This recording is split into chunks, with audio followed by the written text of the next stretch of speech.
যাদের হাজবেন্ড বলে আপনারা সারাদিন কি করেন তারা অবশ্যই ভিডিওটি শেয়ার করে আপনার হাজবেন্ডকে দেখার সুযোগ করে দিবেন। ঘরের কাজকে অনেকেই ছোট করে দেখে, কিন্তু সত্যি বলতে একটা ঘর সুন্দরভাবে চালানো কোনো সহজ কাজ না। সকালে ঘুম থেকে ওঠার পর থেকেই শুরু হয় কাজের তালিকা। রান্না করা, ঘর পরিষ্কার করা, কাপড় ধোয়া, বাসন মাজা, বাচ্চাদের দেখাশোনা, একটার পর একটা কাজ চলতেই থাকে। এই কাজগুলোর কোনো ছুটি নেই, কোনো নির্দিষ্ট সময় নেই, আর অনেক সময় কোনো প্রশংসাও নেই। অনেকে মনে করেন সারাদিন বাসায় থাকলে বুঝি কোনো কষ্টই নেই, কিন্তু যে মানুষটা ঘরের সব দায়িত্ব সামলায় সেই জানে দিনের শেষে শরীরটা কতটা ক্লান্ত হয়ে যায়। তবুও পরিবারের সবার মুখে হাসি দেখার জন্য আবার নতুন উদ্যমে কাজ শুরু করে। ঘরের কাজ শুধু দায়িত্ব নয়, এটা ভালোবাসারও একটি প্রকাশ। পরিবারের মানুষগুলো যেন ভালো থাকে, সুস্থ থাকে, আরাম পায়, এই চিন্তা থেকেই প্রতিটি কাজ করা হয়। তাই এই পরিশ্রমের মূল্য দেওয়া উচিত। একটি ছোট্ট ধন্যবাদ, একটু সাহায্য বা একটু প্রশংসা একজন গৃহিণীর মুখে হাসি ফোটাতে পারে। আমাদের উচিত ঘরের কাজকে সম্মান করা, কারণ এই কাজের উপরও একটি পরিবারের সুখ, শান্তি আর শৃঙ্খলা অনেকটাই নির্ভর করে। ঘরের কাজ কখনো ছোট নয়। যে মানুষটি নীরবে প্রতিদিন এই দায়িত্ব পালন করে সে সত্যিই অনেক সম্মানের যোগ্য।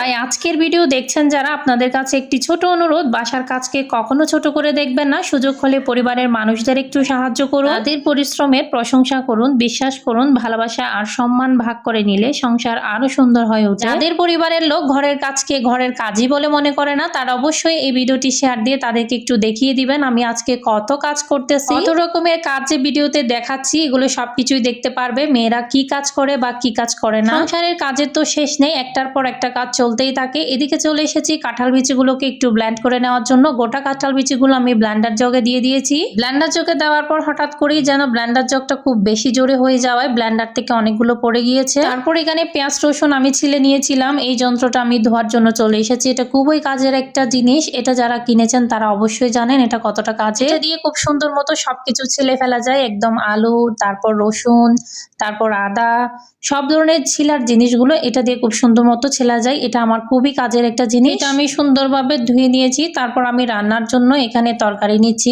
তরকারি রান্না করব আজকে কচুর লতি। লতিগুলো আমি ছিলে ফেলেছি 1 সেকেন্ডের মধ্যে দেখালাম, কিন্তু এই লতি ছিলতে আমার প্রায় 2 ঘন্টার মতো লেগেছে। লতি খেতে আমার অনেক বেশি পছন্দ, তাই মাঝে মধ্যেই আমার লতি আনা হয়। লতিগুলো সুন্দরভাবে কেটে নিয়েছি। এখন আমার ছোট্ট মিনি পুকুরে আমি লতিগুলো ধুতে চলে এসেছি। আমার এই ছোট্ট মিনি পুকুরটাতে একদম পুকুরের মতো, গ্রাম অঞ্চলের পুকুরের মতো সবকিছু ধুয়ে ফেলা যায়। তো এগুলো ধুয়ে আমি চুলায় বসিয়ে দিয়েছি। আমার কাছে কাঁচা চিংড়ি ছিল না, কাঁচা চিংড়ি দিয়ে লতি অনেক বেশি মজা। আমার কাছে চিংড়ি শুটকিটা ছিল, তো ওই চিংড়ি শুটকি দিয়ে আমি লতিটা বসিয়ে দিয়েছি। মশলা সব আমি একসাথে নিয়ে এখন টমেটো ধনেপাতা দিয়ে বসিয়ে দিলেই আমার রান্না একদম কমপ্লিট। এদিকে রান্নাটা কমপ্লিট করে চলে এসেছি আমি আমার পানির খাওয়ার জগটা পরিষ্কার করে ফেলার জন্য। এটা আমি মাঝে মধ্যে পরিষ্কার করে নিই। পানি খাওয়ার জগগুলো পরিষ্কার করে রাখলে আসলে ভালোই লাগে। কথা বলতে বলতে আজকে ভিডিও শেষ পর্যায়ে চলে এসেছি। ভিডিওটি যদি ভালো লাগে তাহলে একটি লাইক দিন, শেয়ার করুন, আর এমন আরো বাস্তব জীবনের গল্প ভিডিও দেখতে আমাদের সঙ্গে থাকুন। আপনি ঘরে সারাদিন কি কি কাজ করেন সেটা অবশ্যই আপনার স্বামীকে দেখানোর জন্য ভিডিওটি শেয়ার করে রাখবেন, তাহলে আপনার স্বামী দেখতে পাবে আপনি সারাদিন ঘরে কি কি কাজ করেন। আজকের মতো বিদায় নেওয়ার সময় চলে এসেছে। আগামীকাল নতুন আরো একটি ভিডিও নিয়ে হাজির হব। ততক্ষণ সবাই ভালো থাকবেন, সুস্থ থাকবেন। Thanks for watching my video. আল্লাহ হাফেজ।